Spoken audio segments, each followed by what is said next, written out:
What's up, everybody? Welcome to the Walkout Network. It's your man, Ant Walker, here with another edition of Unleashed, the weekly panel discussion show. And as always, we try to bring you some good guests to anchor the panel. And we did not disappoint this time. At long last, Phoenix Carnevale, long-time MMA broadcaster, finally on the program. Phoenix, how are you doing today? Oh man, I have been such a big fan of like Dog forever. So to like talk to some of you guys is pretty dope, and just to communicate MMA. It's been a while since I got to do that, so I'm happy. I'm happy to be on.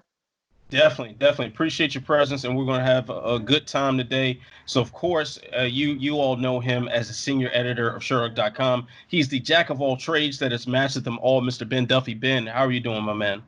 I'm doing great. It's been a pretty hopping day for MMA news, so you'll get some fresh hot takes on the hot events. Absolutely. Steaming hot takes. And you know the man who is always a fantastic fourth chair on the panel. He has all the numbers, all the stats, all the figures. He is Jay Petrie, the associate editor of Sherdog.com. Jay, how are you feeling? You know, I'm ready to rip into the insanity that happened, because these last few days, for as little crazy as should have happened, no, about everything that could have happened. And there's good, there's bad, there's ugly. I don't know who is familiar with that one. So the stat of the week is 34. So starting on May 9th, if the UFC has its May 9 card, there will be 34 Saturdays left in 2020, including that one. The UFC has to put on exactly 34 shows to fulfill its contract with ESPN. So they're going to be down to the wire here. I'm sorry, I forgot to hit unmute. But yes, absolutely. And the funny thing about it, this has happened before as we've gone to record this show.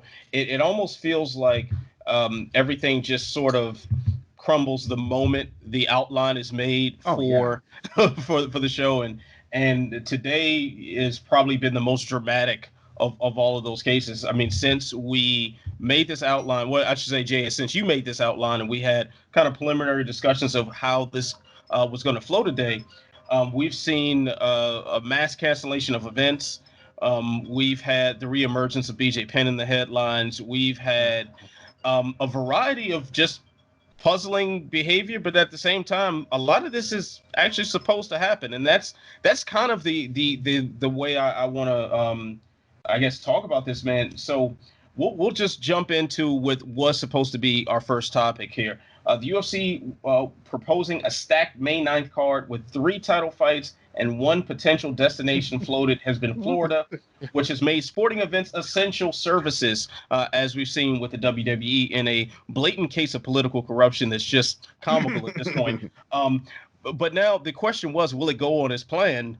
But it's not. So, everyone, I'll start with you, Phoenix.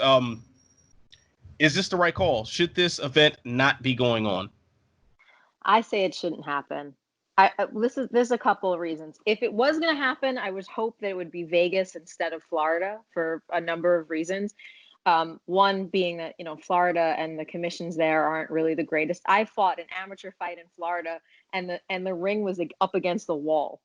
So I could have like kicked my opponent into the wall if I wanted to. You know what I'm saying? Like that was Florida. And again, this is an amateur fight. It's not as huge as the UFC, but Florida for that, I'm like, would they be able to come up with an entire system and commission in something specific like this, the way Vegas would? Vegas would be just a much better place to hold it. Also, the PI is in Vegas, so that if the fighters had injuries or certain issues, I would just feel much more comfortable with this happening in Vegas.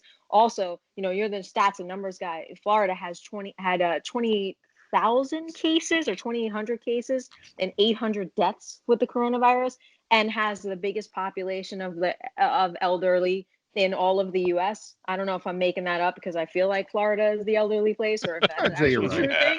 But so like really that happening there, I'm not comfortable with that, but I would be a lot more comfortable with it happening in Vegas if it was going to happen. Right. You definitely brought up some good points there about the state of Florida.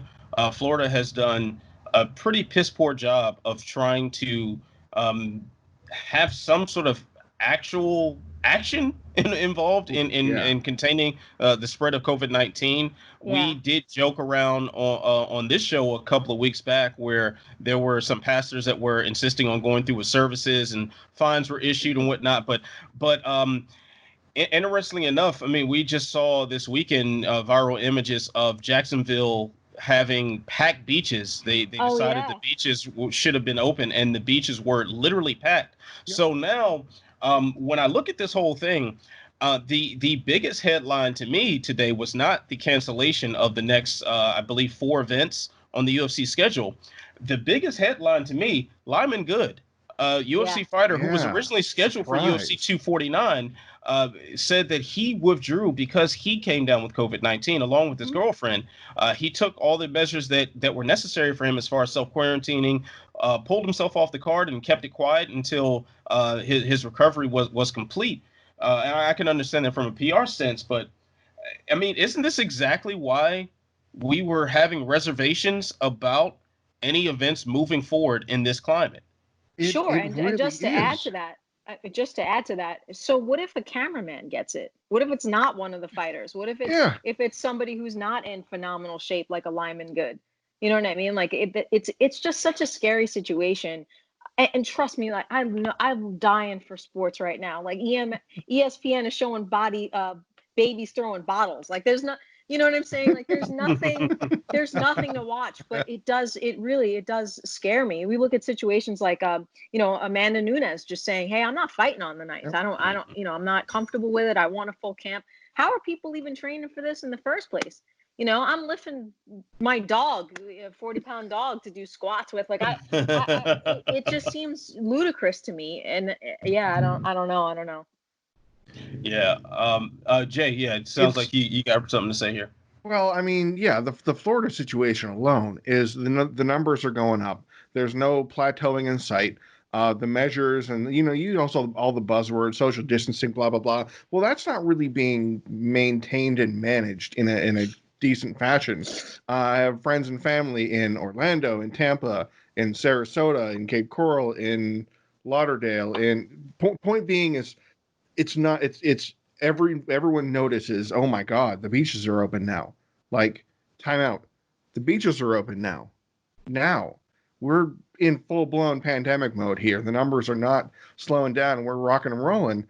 uh Florida is a good place for it in terms of the lack of regulation, because the UFC will run away from regulation now, apparently.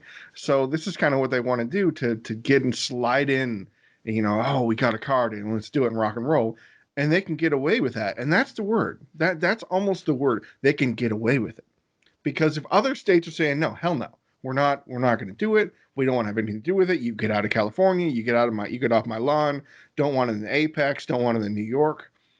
And then Florida's like, whatever. It might be the best thing for the UFC, but the worst thing for everybody else. And Lyman Good, he trains on a Tiger Showman in New York City, Hmm. and that's the worst place you want to be right now in terms of the numbers and the spread and everything like that.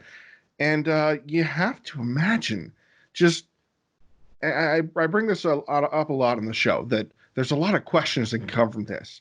Think of the people he trains with on a daily basis, because a lot of fight camps or a lot of camps and gyms are closed to the public, but they're open to fighters. Like ATT very famously closes doors to the public, but is open to fighters and coaches and the trainers that are with those fighters. So that means that they are gonna, I don't know, spar, grapple, do anything like that initiates human contact with one another. I feel like that Lyman Good wasn't like training in a bubble boy. He Right. wasn't. He was going head on. So Like they just might touch each other in training. It you just might know happen. Yeah. they might passing ships of the night. It's not a wise thing to go on, and nevertheless the UFC persisted. I don't know. So Ben, I want to kick this one over to you to start this line of discussion here. Now that we have this information, and we speculated that there probably was someone, UFC roster, staff, or commission, someone associated in the fight world with one of these big events that likely had it or was exposed to it at some point. Now that we know for sure that this was the case. And this wasn't something that Lyman Good hid from the UFC. He let them know exactly why he was withdrawing from that original bout. I believe his official withdrawal date was the 4th. I believe April 4th was the official beginning of the month, sometime. Right, yeah, the official date that he withdrew. So the promotion knew about this. Yet they still persisted. Does this frame it even more of a negative light in your opinion? Yeah, this is really troubling. I mean, just flat out that they knew that at least one fighter that was scheduled to be on their card had COVID-19, and Lyman Good did the good thing and withdrew from the card, told them, I'm sorry, I'm sorry, Phoenix, that was terrible. But who's to say another fighter doesn't do the upstanding thing? Yeah. To be fair, right? Like, I'm sure that they're not dumb. The one thing you could say about this organization is that they're very smart, and they would have to test everybody, and they would have to do their legal due diligence on how this would go down, just to keep themselves out of trouble. Mm-hmm. So look, if the NBA was all going to be tested, I'm sure that they would do this type of testing for the fighters before it went on. There's got to be somebody looking into how they're going to make it safe and what type of legalities they can present to themselves before they put anything like this on, because I'm sure we're not the only people talking about this. So I know that I'm not thrilled about the idea and for them fighting right now anyway, but I'm sure that they will try to take as many precautions as they possibly can. I mean, look, Chael Sonnen put on an event. This is way before it blew up, of course, but they're going to have to do everything humanly possible to cover their butt, to say it plainly. They probably were going to have to test everybody before this even happened. Is the testing the best? We don't know. You know what I mean? We really don't know. I mean, I've had plenty of friends say, yeah, I tested negative and then had pneumonia like 3 days later. Mm-hmm. So it's hard to say, but at least legally you could say, well, everyone was tested, Right. And no, I mean, assuming these events go on, I am sure they will do everything in their power and very performatively so, because they'll assure us of all the things they did. Yes. Right. But, you can have this and be asymptomatic for 10 to 14 days. I mean, what are the chances that a fighter either doesn't feel sick or feels sick, doesn't say anything about it because a third of his yearly salary is coming up on that date 2 weeks away? And then we're depending on a test that, depending on whom you ask, has a false negative rate of between 5 and 30%. Mm-hmm. Like, if it blows up, whose fault is it? Is it the fault of the fighter that should have said something? Is it the fault of the organization? Is it the fault of the jurisdiction where the event took place? Even though we're essentially self-selecting for poorly regulated jurisdictions at this point. I mean, they couldn't have it at Tachi. Yeah, that says a lot too, and I think also we have to keep in mind too, like the general public health concern, not just that of the roster and the UFC staff. I mean, Lyman Good went on record about him training and trying to train through the symptoms, not realizing what was wrong with him.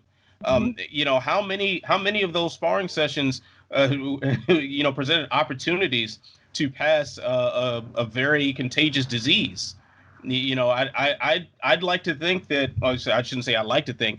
I think it's fair to say that every single person that walked in that gym was exposed. Now, the moment you have the fights booked, the moment you say, okay, this is the contracted date, this is when the fight is going down, you expose an entire gym to this possibility, because fighters, as we know, are not always the ones most concerned about their own self-preservation and therefore thinking ahead, and especially when you put them behind the financial 8 ball as well. Yep.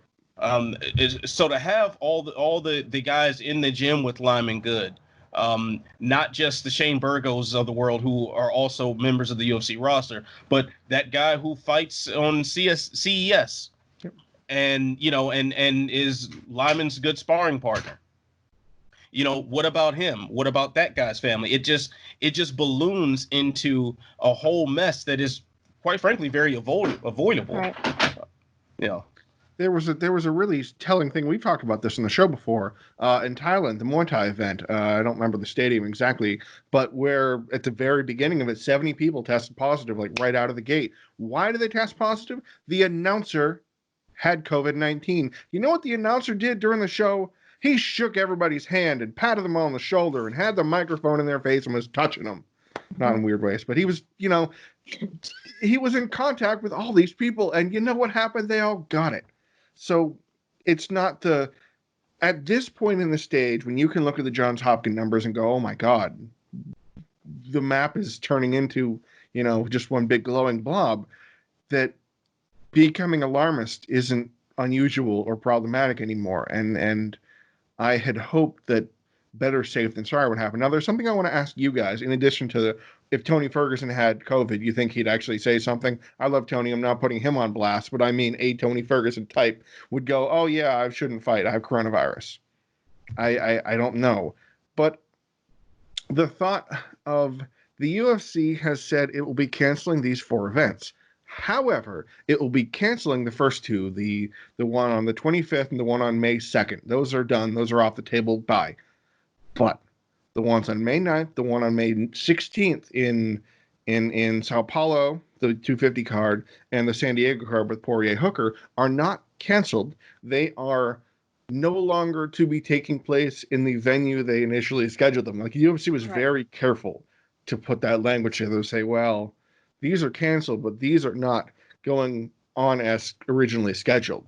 So we may still have fights in 2 weeks. Right? Is that possible? I think it's possible. I think it's probable. I mean, let me throw this out there. We've spent basically the last month arguing the advisability of a card taking place on the 18th, just 2 days ago. And as the three of us and, our succession of guests have talked about it, we've talked about whether or not the UFC should do it and talked about the possible ways they might. But I, at least, never really thought it was going to happen. I like as the date got closer and closer, and we got down to 9 or 10 days away before the word about Tachi leaked out. My thought was always, I don't think this is really going to happen. I think something's going to come up, and it turns out it did. I'm not a genius. That's how it played out. As we talk about May 9th, my sneaking suspicion is that this is going to find some way to happen. I think there are going to be fights on May 9th. I never thought there were going to be on April 18th. When you're on the president's advisory board and you're Dana White and Vince McMahon, it's a strong possibility. Look, you'd have to make there'd have to be so many stipulations. Like, if they did Fight Island and they stayed on that island for a month after and then were tested before they got back on a plane, I would be cool with that.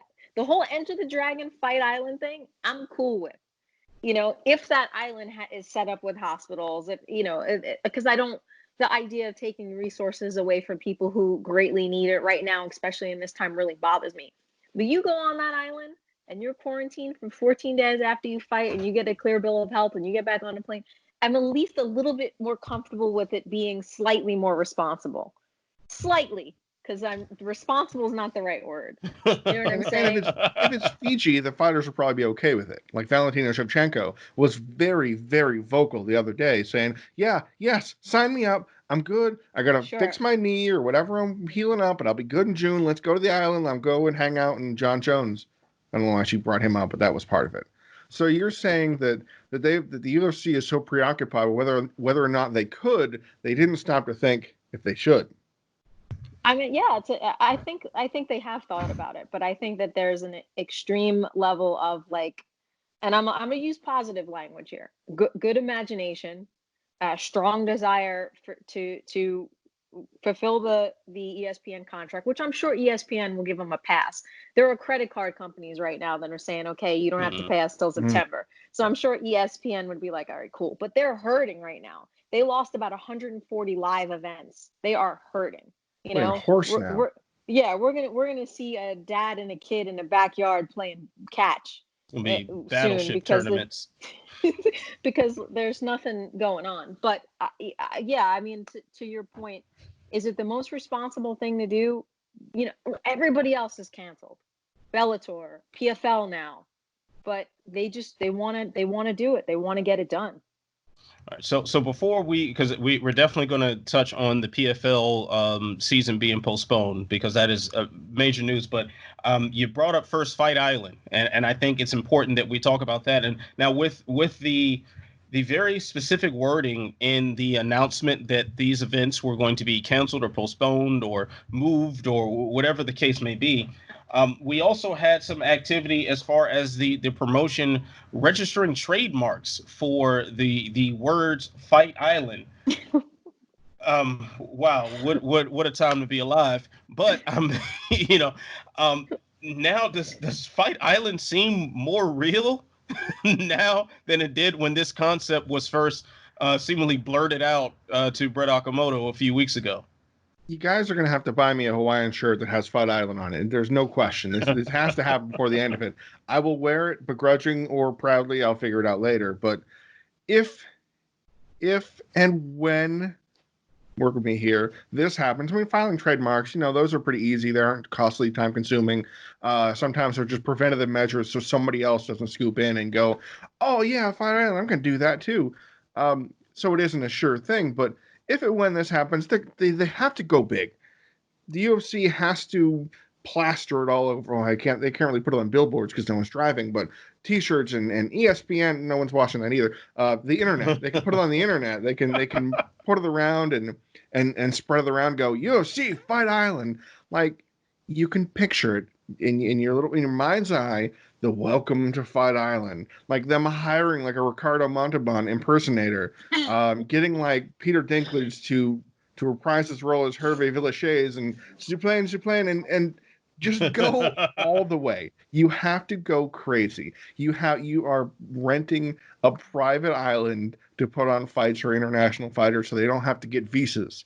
Like there is no part about this that is legitimate in terms of just a reasonable, rational person. So it has to be bombastic. It has to make us roll our eyes and just be over the top and then some, because if not, they blew it. They have a golden opportunity. Yeah. Let's get weird. Why wouldn't they, right? Yeah, if you're gonna have a private island to stage fights on, if you want to go in the opposite direction of having a clean, button down, corporate ready sport, just own it. Just all the way own it. Like you need to have barbed wire on top of the octagon. You need to make sure there's an island backdrop. I gotta see soldiers with sniper rifles somewhere. Like there has to be some level of movie level ridiculousness. It can't be. It can't just if they were to go to Fight Island and it just looked like UFC, Cincinnati. I mean, what are we doing? What are we doing here? If the thing that stands out the most is that they have like an island print on the fight kit, we've done something wrong. We've squandered a great opportunity for more silliness.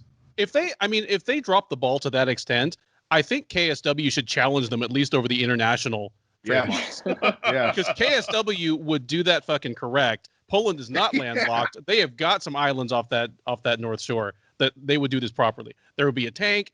There would be some like white skinhead looking rappers like rapping all the people out to the cage. They do that anyway. And yeah, but on an island, Jay. Okay, fair enough. So he'd be wearing a Hawaiian shirt then, wrapping them out. Yeah. I do think it's a cool idea. Look, there's been plenty of reality TV stuff that is taking place on islands already. It is WAMING. They have all the absolute resources to get this done.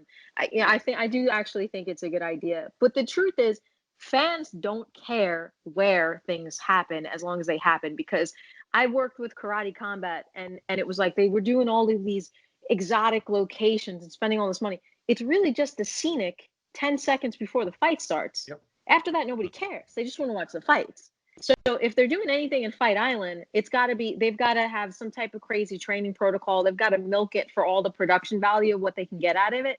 Because in the end, if people are fighting on a beach, no one cares. But you know what I mean? And also too, is it the best conditions for a fighter with the sun like beaming down on you, or are they going to do it at night? What type of production do they have to have? We don't care what's in the background. We never did. The scenic is cool for the first 10 seconds and that's it. So it really is just about the logistics of like, oh, we can't have it anywhere. and we can't get our international fighters anywhere, so that's why this island thing is happening. You know what I mean? Yeah, that all that other stuff would be cool, but that's really the only point, right? Right. I mean, Well, yeah. Think of think of the video game Street Fighter. When you play in the Sure. locales and there'd be the sauna, and you'd be like, "Oh, look at that, you're in there." But then you're fighting E Honda, so you can't really deal with that. You have to be paying attention to what's going on here. You don't Sure. get to enjoy the spectacle like you could. So yeah, it's a good point that it's unless they get Goldie back and throw a Hawaiian shirt on him and Jay Glazer just totally spin out of it. It just yeah, they I think they have to. I just think they have to go full hog. You know, one thing that I do find interesting about this, because we haven't gotten any real clarification, and I don't think we will, with Dana's refusal to tell anyone but Variety magazine and Brett anything of any meaning throughout all of this. You know, I love Brett too. Brett's a great guy. But another story, another story there. I could go on forever about my admiration for Brett Okamoto being the most handsome man in MMA media, but that's another story. I'm a close second. So anyway, you know, he's always talking about infrastructure. The infrastructure is being built, but we need some clarification on what that exactly means, because what level of island did you purchase or lease or rent?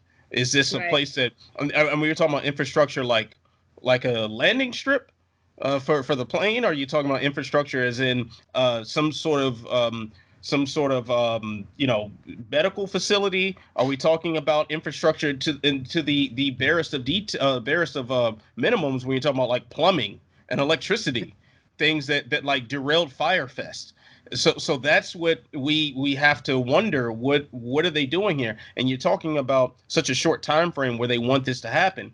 But I also find it very curious that while these Fight Island proclamations are being made, uh, they're also saying that the Apex Center is going to host fights every Saturday. Yeah. So is Fight Island just smoke and mirrors? Is this just something to keep us talking while a real plan is in the works? If so, it's working. But Yeah. go ahead, please, Phoenix. It's very simple. I was going to say we have no idea what's going to happen. So it's like if we have the option for the Apex, we use the Apex. If we have the option because it's international and we need the island, we need the island. The president of the United States cannot tell us when we're all going back to work. So the UFC cannot tell us where they're having their next fight and when they're going to use the Apex and when they're going to use the island. That's really what it comes down to. I don't think that Dana is being indiscreet because he's got some type of secret. I feel like nobody freaking knows what's going on or what the next possible move can be. I'm sure they're like, please, Vegas, open up. Please make life easier for us. But who knows? You know what I mean? I don't know what meetings are going on behind closed doors. Well, I'm glad you mentioned that too, because it brought back some memories of the UFC Brasilia card, where Yeah. the proclamation was made that all these fights were going to move to the Apex Center. But apparently those discussions were not had with the Nevada Athletic Commission, and that was shut down, you know, just about as fast as Dana let that sentence fly out of his mouth on SportsCenter.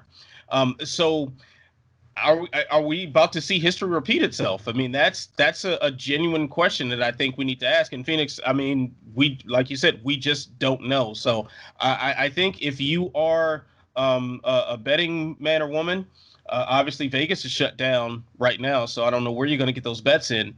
But I don't want to put any money down on any sort of possible outcome, because I just whatever. May I throw out one prediction?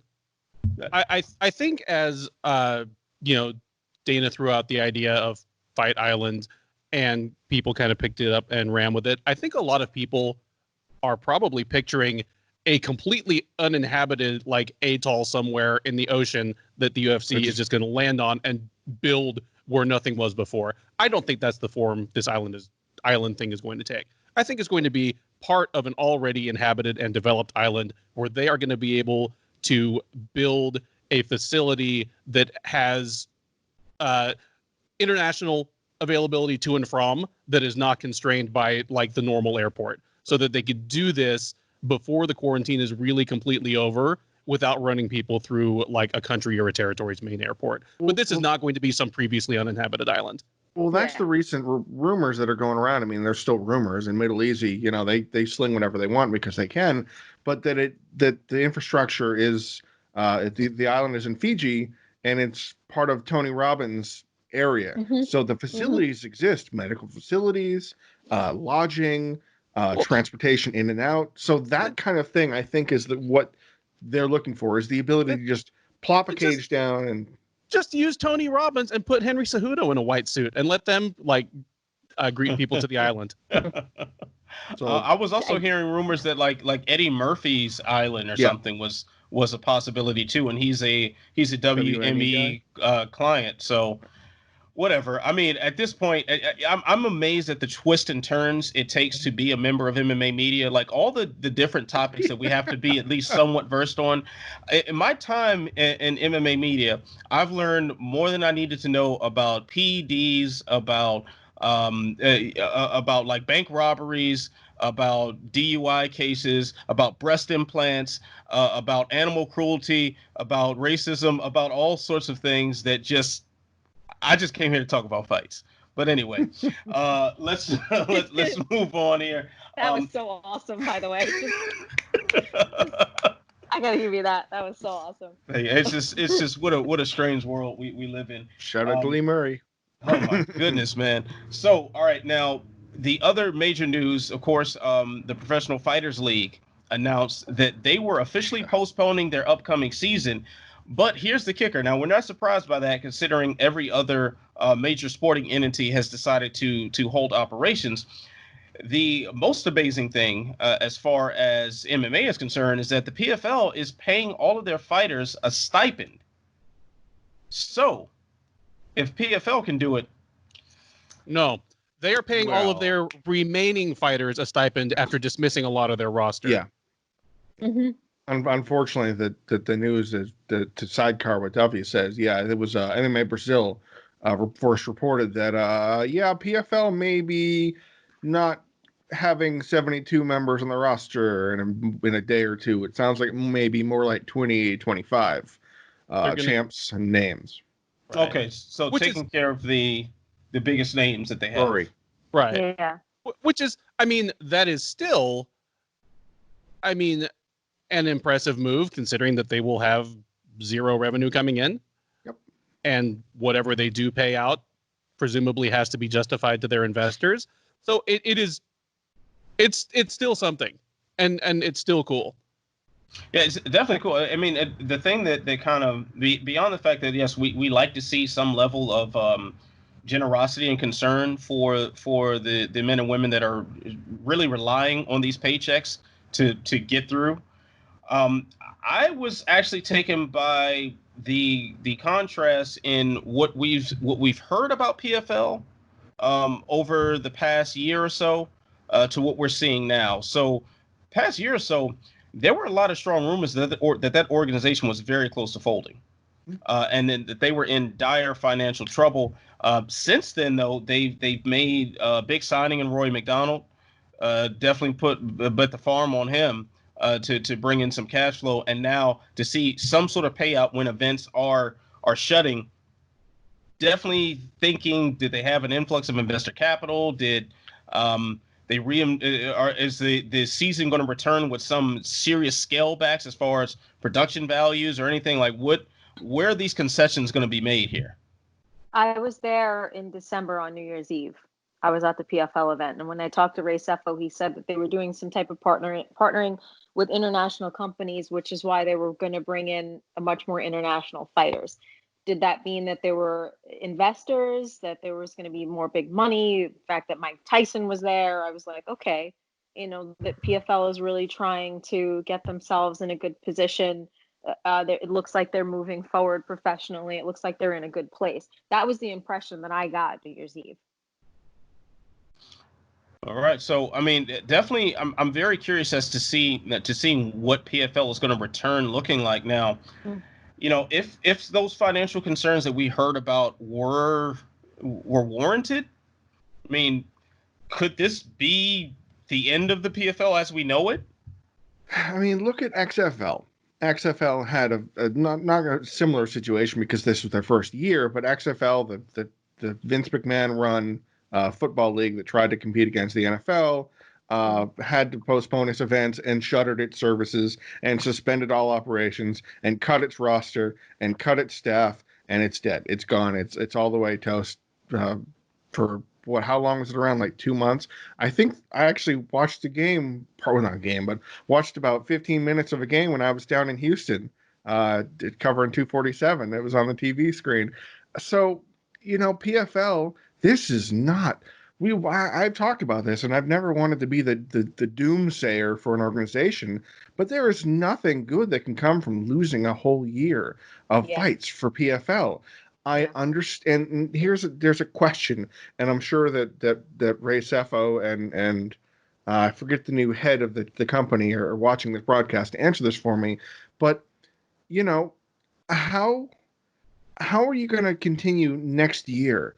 And how are you going to continue this year? Because presumably there will be life again in the sporting world. Like, we're not going to be done until next year, I would hope. I mean, if we are, then well, buckle up. But PFL was going to start its season in May.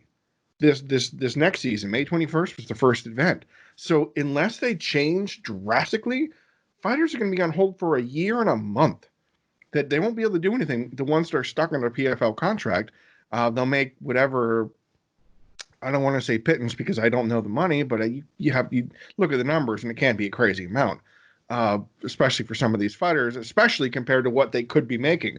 Lance Palmer, he's a pretty shoe-in for another $1 million, given the way he runs for the tournament, and well, he may make 48 grand if he gets four grand a month.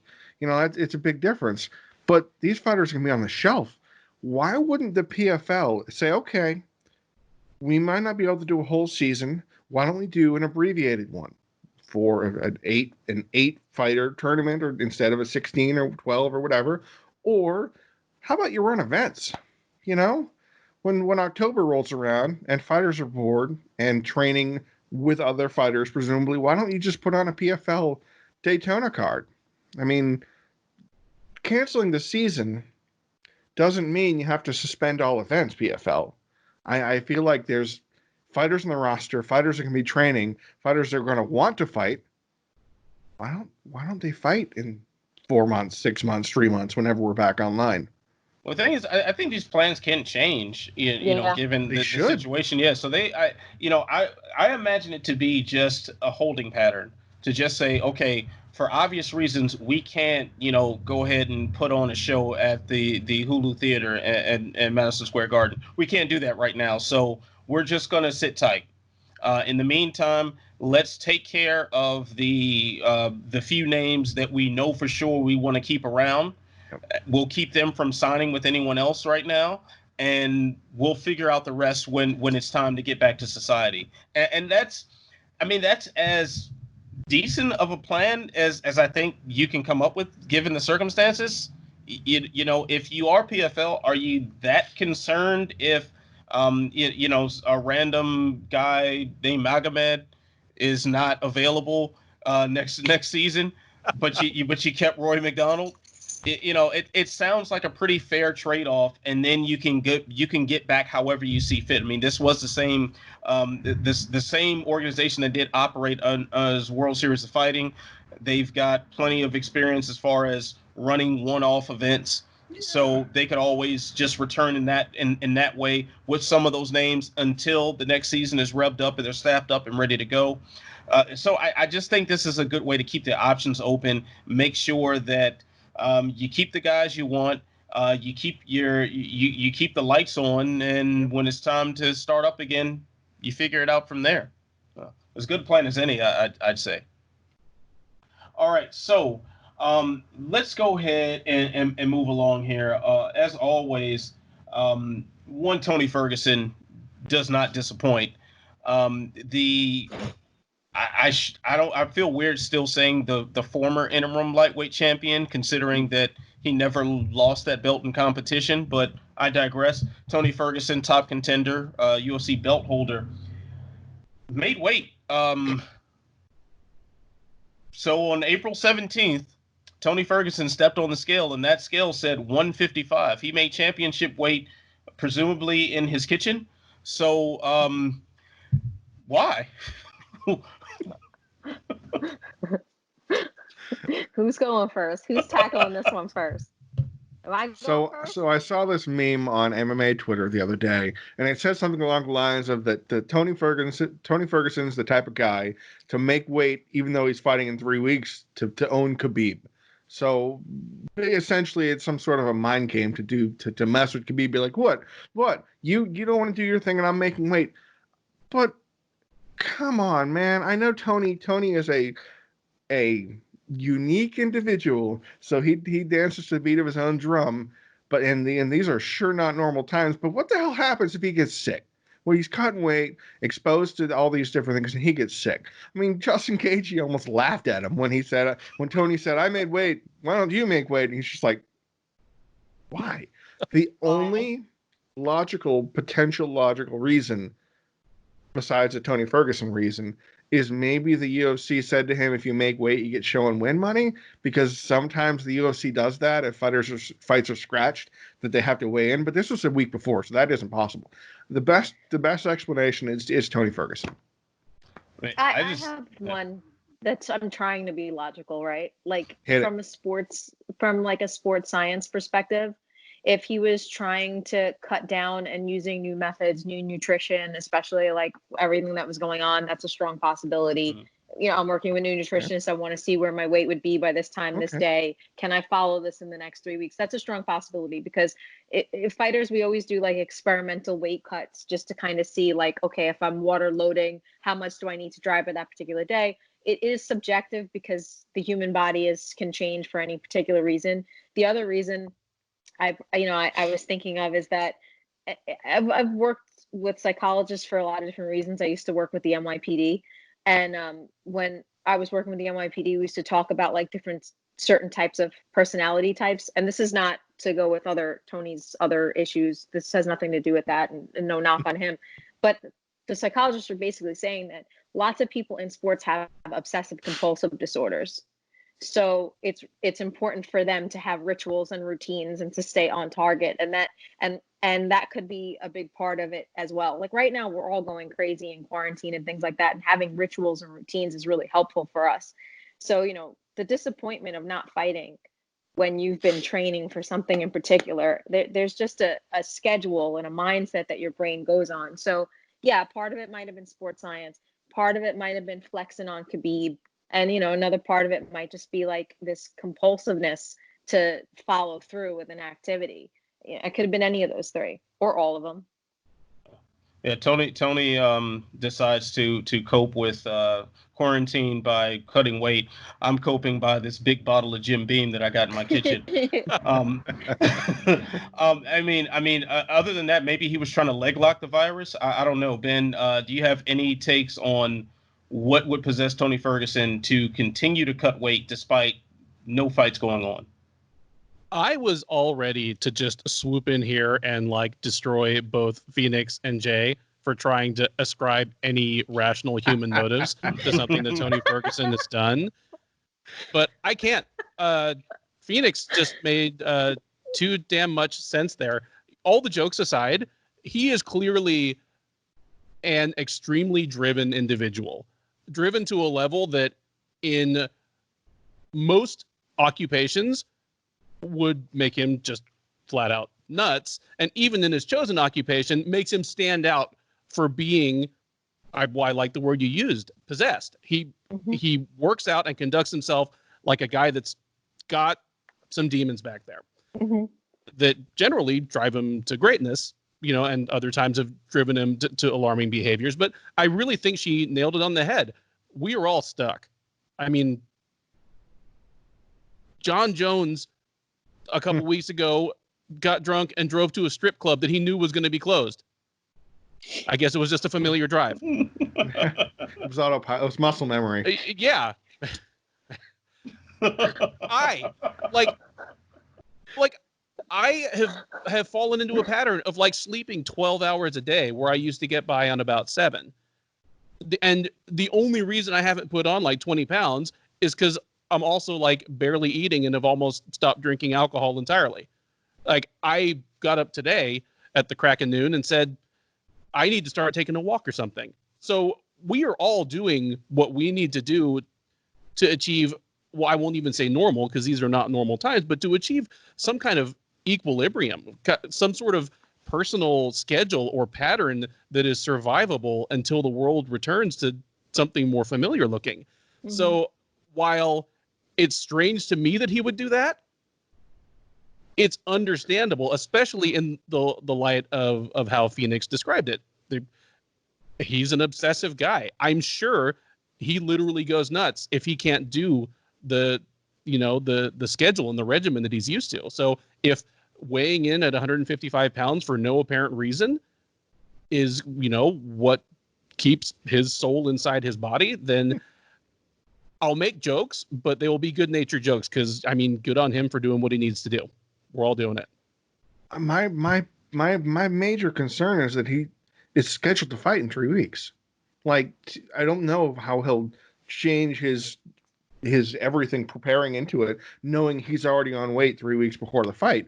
Does anything fluctuate? He's gonna bring it right back up because, like, figure if you water load, if you dropped 15 pounds of water weight and then you drink water again, you're up 10 pounds, but it's water. Exactly. That's why, like, when it comes to weight cutting, we talk about it so much, but water loading and unloading, I really wish, and I know we're going to get into this later, that we kind of lived around our natural weight classes a little bit more, because even when you put water back on, it's not like you put muscle back on, so it doesn't make you more efficient. And if anything, it makes you like kind of bloated and stuff. So he'll put that back on, and then he'll stay in relative good shape. So then he's just got to dehydrate again right before the next weigh-in. So it shouldn't be too bad if he didn't go through an extreme weight cut before he did what he did to get to 155. So, there's guys who do wrestling tournaments that fluctuate like crazy. They're also kids, which is a little bit different. Tony's what, 36? I think it's like 36, 35 or 36, right? Yeah. So that is a little bit. But if he's doing healthier weight cuts and he's living around 170, 160, he should be okay. I think that's why I'm not super worried about it. Yeah, and also he's not, assuming that he is not sparring right now, he's not taking any of the head trauma that you'd associate with the weight cut than the fight. So less to actually recover from. If it's just some dietary changes, it might be a little easier on the system. So we're also talking about a guy who rehabbed his own knee after he completely blew it out and fought like 4 or 5 months later. Yeah, like he fought like right afterward. So and performed very well. Like, so I don't really think Tony Ferguson is a normal human being with a normal physiology at this point, because that guy just does things, and we just have to let him do whatever it is that he does. Suplex fridges or whatever he did. Yeah. All right, so let's go ahead and move along here. We're gonna take this now to the greatest segment title in all of media history, and that is "I'm Not Surprised, Mr. Falcons." So, of course, normally we'd be talking about things that surprised us from the fights over the past week, but it wasn't no damn fights. So, let's talk about some news or whatever else in the world of combat sports that surprised us. Phoenix, I will start with you. What is your "I'm Not Surprised, Mr. Falcons" moment this week? All right, so forgive me because I have no idea what day it is, so I don't know what week this happened. So I think this happened this week, but it might not have happened this week.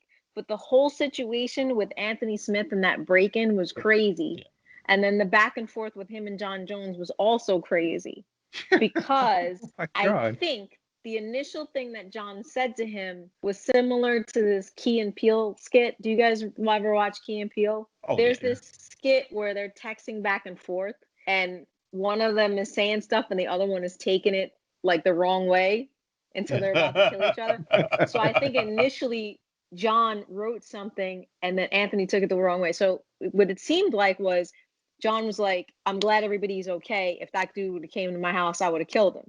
Right? Rather than just beat him up. Complimenting the self-control. I think I could be totally wrong with this. Yeah. I can dig it. And Anthony was like, "Wow, can I curse on the show?" Absolutely, you can. He's like, "Wow, you're still a douche or dick or whatever he used." I use douche. I like douche a lot. And and I like John. But so I think that's what went back and forth. And instead of John being like, "Oh, my bad, that's not how I meant it. I would have killed the guy," Anthony, he was like, "Oh yeah, you should buy a gun," and then it escalated to this whole big thing. But again, I never fought John. I don't have that animosity with him. I don't know him in the way that Anthony does. For Anthony to take it that way, I just know that John says things sometimes, and he doesn't realize that John's kind of douchey. Don't say that. The reason that's how him and DC started hating each other. Yeah. You So a know, misunderstanding over a joke. Sort of. Because you're like, yo, you don't joke like that to men. But we all have that guy friend that says douchey shit. And since they're your friend, you're like, well, that's just Jim. You know what I mean? But when you're not super cool with somebody and they say stuff, you're like, you know what I mean? Like, you don't know me like that. So that story. So the fact that you're going to break into someone's home and then it turns out to be an MMA fighter's home is funny to me, but also this guy had a psychotic break, which is not funny. The whole story was actually, it was really crazy. But I don't know. Was that this week? I don't know. That was some of it was, yeah. Like the thing is The the story Jones- has the interactions banter between them was- are still Okay. going on. And I think the Yeah. initial break-in was like 2 weeks ago because we've talked about it on the show, but since then, and we talked about the reaction between those two, but since then it has changed. So Bro, it's I mean, crazy. the story just keeps on providing more and more twists and turns. So, so thank you, Phoenix. And also, I want to bring up something else that you mentioned there, about all of us having a friend like that. If you don't have a friend like that, surprise, surprise, you are that You friend. are that friend. So, all right, Ben, what is your I'm not surprised, Mr. Falcons moment this week? I don't know how surprising it is, but it's something I wanted to make sure got a little bit more of a spotlight this week. Court McGee, UFC welterweight and sometimes middleweight, just mentioned through his own social media that he is 14 years sober this week. If you've seen any of his UFC fights, you know what I'm talking about because he cannot fight without the booth mentioning that he overdosed on opiates in 2006 and had to be taken to a hospital and revived through electrocardio stimulation.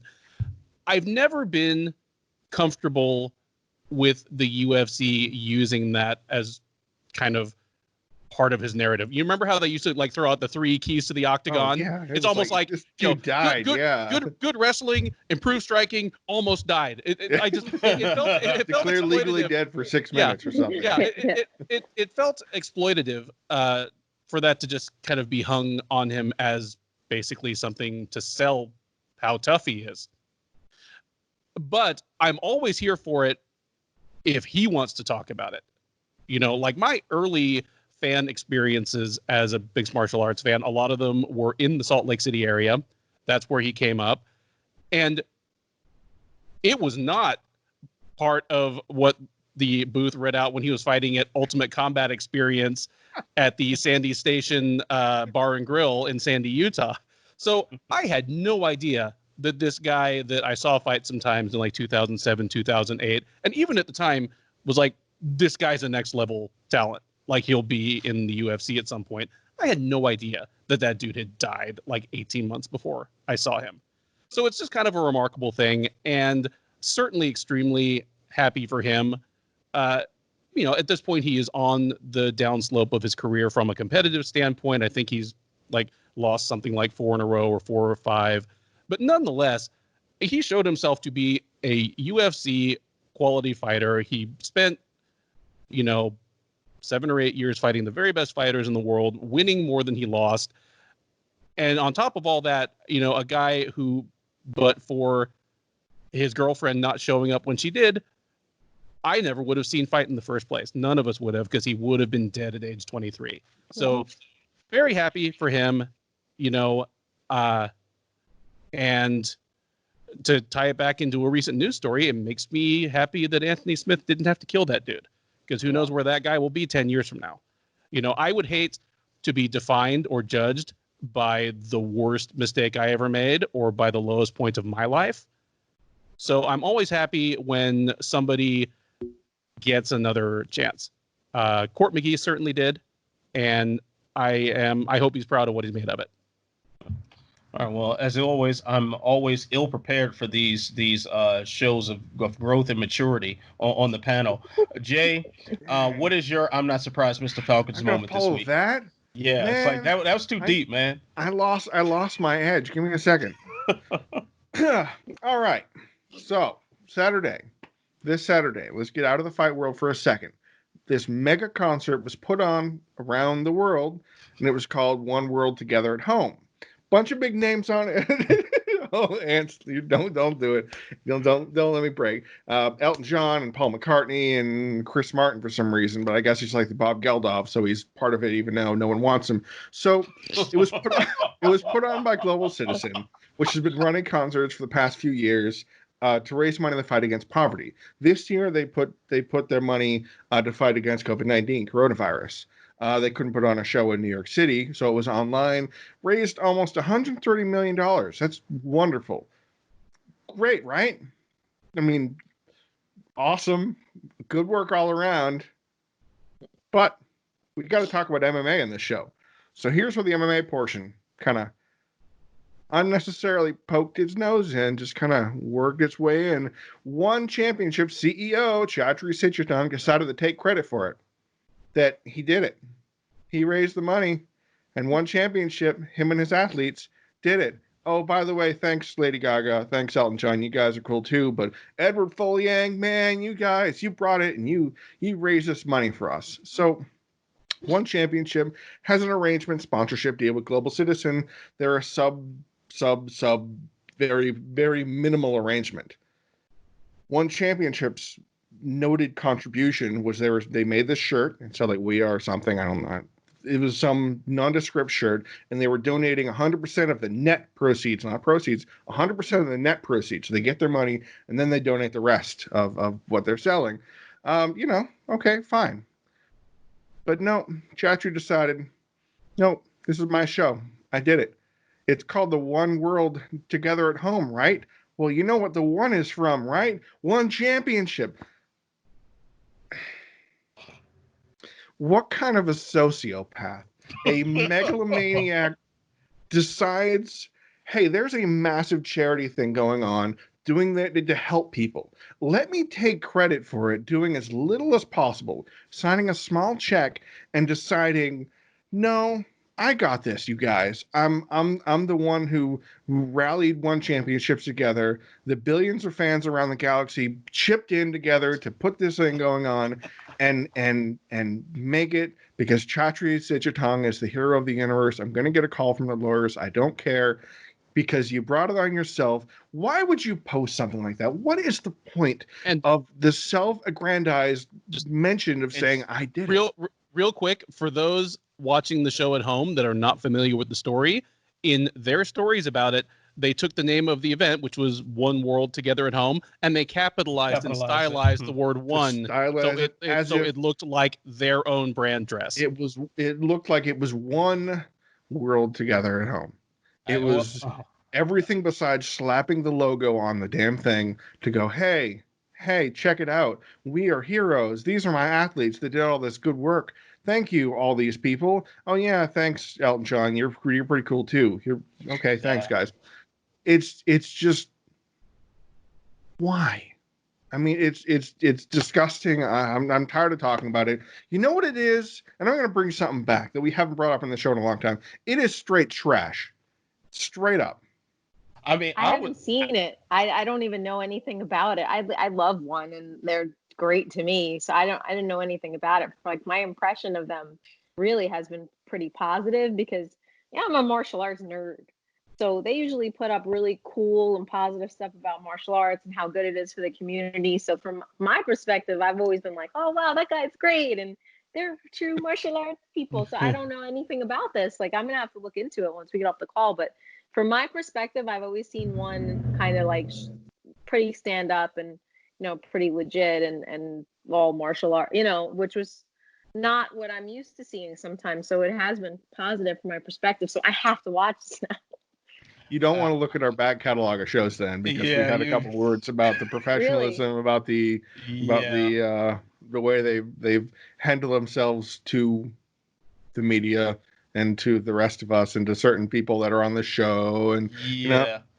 Let's just say they don't like me very much. Then the marketing has been pretty good because from my end, I've only they seen, market. yeah, and plus like some of the fighters are my friends and they haven't said anything negative to me, but of course like I'm media, so they probably wouldn't tell me, So I don't know. I mean, I felt personally ripped off by that concert because I tuned in thinking I was going to see Elton John kickbox in little gloves. So that was a grave disappointment to me, and I'm still waiting on what the results of LL Cool J's VADA testing were. So those are things that I need to know. We need answers. The media needs to know these things. But I was I have to say I was hysterically laughing when I saw that they were taking credit for this. Like the idea that Lady Gaga has any fucking clue Yeah. what one championship is the most ludicrous concept to me. But I mean, hey, whatever, man. Whatever. I'll just move along to another source of material for I'm Not Surprised, Mr. Falcons, and that's BJ Penn. Oh boy. Who in an IG live that he did with I can't remember who it was that he did the IG live with, but he mentioned I think it was Perillo, wasn't it? Yeah, Perillo. Yeah, it was Jason Perillo. He mentioned that there are many people that want him to keep fighting. I do. I'm No. not one of those I do. people. And No. let's count them all. Yeah, let's count them. Your accountant. Let's see that guy that you do in high school that doesn't have a job and just always has you pick up the bar tab. Predators, maybe. Yeah, and the bill collector. Those are the only three people that are wanting BJ Penn to fight. So yeah, get all the way the hell up out of here with that. Maybe Trotchery will sign him. I'm sure he Vitor will. needs somebody to fight against. And BJ will fight in any weight. All right, so let's go ahead and move on to the speed bag, and this is where I get to flex my authority and make sure I time you to answer 3 predetermined questions. So Okay. I will start with our guest Phoenix. John Jones has talked plenty of trash toward Dominic Reyes, Jan Blachowicz, and of course Anthony Smith, as we talked about earlier in the show. So now, what's next for the light heavyweight champion? You have 10 seconds. I hope he fights Blachowicz because I think it's interesting, which builds a great fight with Dominic Reyes and gives Dominic Reyes enough time to be able to fight 5 rounds. I'm not mad at that at all. Ben, John Jones, what's his next move after this series of trash talk that he's had with multiple opponents? I actually agree with Phoenix that Blachowicz would be the best next move for the reasons she described, but I think it's going to be Reyes. All right. All right, and Jay, what do you think is next for the light heavyweight champion? You have 10 seconds. It's always been fascinating to me that John Jones is the kind of guy who can take away the proverbial puncher's chance. So I don't know, throwing Jan Blachowicz, maybe he has a puncher's chance or something. All right, not mad at that at all. Okay, so Ben, I will start with you now. Does any other fight for Tyron Woodley make sense besides Colby Covington? You have 10 seconds. No. These are 2 guys that both want to fight Usman again. They hate each other, and they both need a good win before they can get that rematch. Make the fight now. All right. Jay, does any other fight make sense for Tyron besides Colby? It's the perfect fight. Like sometimes we talk about fighters that need to stay away from the title picture for a little bit. This will keep them busy. They'll shut them up. They'll yell. No one will make money as they think they will, and we'll just move on. All right, Phoenix. Colby doesn't sell, by the way. This is not me making that up. Hey, he's the people's champ. Don't you take that tone. Hey, Tito Ortiz, what you talking about? Tito Ortiz wasn't he the people's champ for like a half hour before he went? Nah, I like my nickname. He's protesting in Huntington Beach right now. He can't be bothered. All right. So now, Phoenix, do you think any other fight makes sense for Tyron besides Colby? I mean, I could pretty much just copy and paste what Ben said. I did really like the Leon Edwards matchup. Not gonna lie, I thought that was an interesting fight, but I want to see Tyron back on top. All right. Okay. On top of Colby punching him in the face. is what Yes, it was. yes. You finished the sentence correctly for me. It's like the one guy where media objectivity just goes out the window and we all celebrate it. Like there are I'm so okay few with that. fighters that there would be, yeah. Like I can't think of more than a handful of fighters that media be like, okay, yeah, screw that guy. Yeah. Oh yeah, and that guy that was Ramzan Kadyrov's enforcer. Who was that? Magomed Biblatov. Maybe, yeah. Always a joy to see him get knocked out. All right, So, so I thought you were going to talk now, about a Marsula for a second. all right, Jay. So I'm gonna start with you on this next question. Will the next UFC pay-per-view card be called UFC 249, or will they skip that number? You know, at this rate, I think they use the word cancel instead of postpone. So I think I'll see you guys at 240 or no, 275. I think is what we'll stop at. All right. All right. Phoenix. Oops, almost lost the clock. All right, you have 10 seconds now. Will UFC 249 be the next name of the pay-per-view card? I think they canceled the number and skipped to another number before, like a million years ago. So possibly, I think they skip and they go to 250. All right. Ben, you have 10 seconds to tell me whether or not UFC 249 will be the name of the next pay-per-view card. I think the next one's going to be called 249. If nothing else, the last 2 months have been a testament to Dana White's stubbornness. I think just to make a point, this one's still 249. Why don't you just call it 248 then? Be like, yeah, suck it. This is 248. Was 151 the last one? Yes. They, yeah. 176. It was a Faber versus Penn. I thought it was the Fight Night in Jones. Philippines when they had the like Jones when he wouldn't take the short notice fight with Senna. After that was 176 that got canceled. That was supposed to be Aldo versus Mendez in LA. And I know because I bought tickets for that, and then it got canceled like the next day. So got my money back, bitches. All right. Now I'm going to change the clock here. I'm going to give myself 30 seconds to answer all three questions. The 30 seconds will start after I read the first question.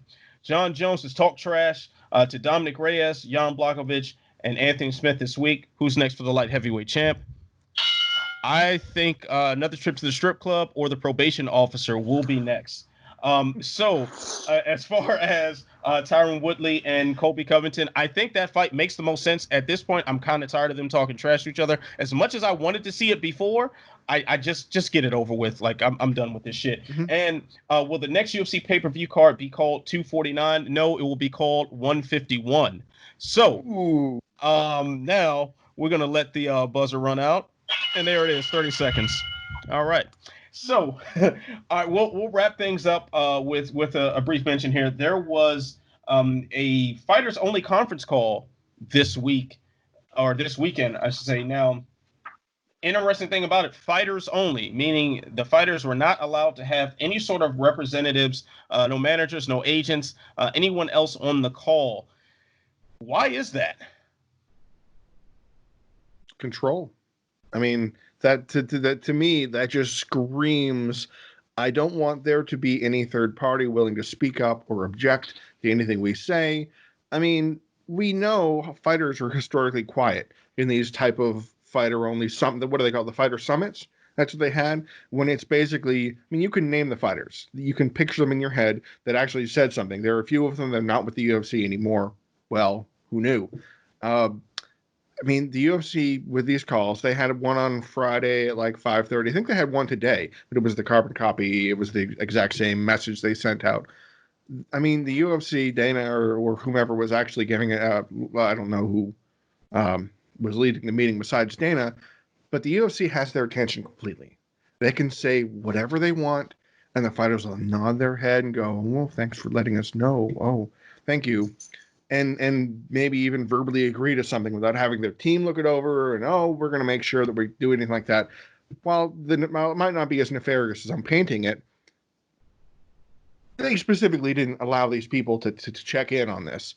The UFC allowed translators for the fighters to understand what was going on, but it was pretty obvious to me as an attorney. You know, it's not quite this level, but it's like interrogating somebody and not allowing their attorney to be present. You know, it's a very clear, we're going to deal with this behind the closed doors.